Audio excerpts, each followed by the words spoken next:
El segle de la llum. Barcelona, edició 62, 2014. Test àudio. Comprensió oral. Unitat 2. Al metge de seguida se li va encomanar l'entusiasme. En canvi, l'enginyer deia que a ell li interessava conèixer la vora de l'estany, que a l'aigua, ni menys encara en aquell tros de roca, no se li havia perdut res. Ells dos van voler embarcar-se tant sí com no, a pesar que el meu pare els advertís que amb un canvi sobtat de temps l'aventura podia resultar perillosa. En veure'ls saltar al rai, el Robert també s'hi va afegir.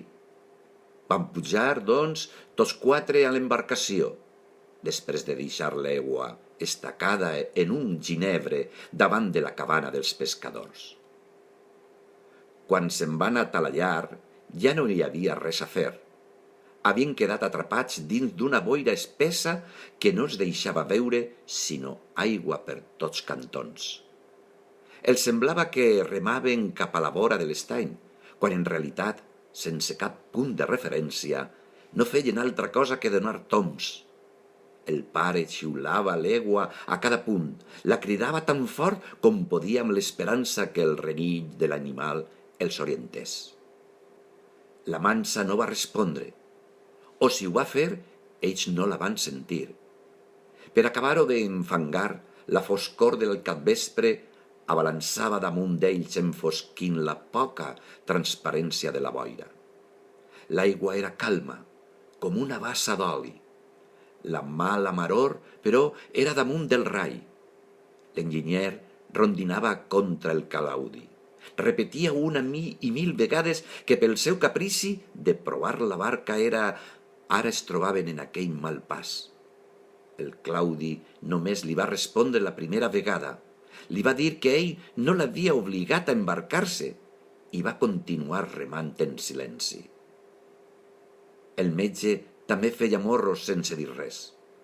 Potser també estava enfadat amb el Claudi, o amb el meu pare, que al cap i a la fi era el guia, o potser amb la plataforma de troncs que feia aigües per les juntures i ell ja tenia els peus ben amarats. De tant en tant, el guia els recordava que havien de continuar remant, que encara no anaren enlloc, si no volien quedar congelats.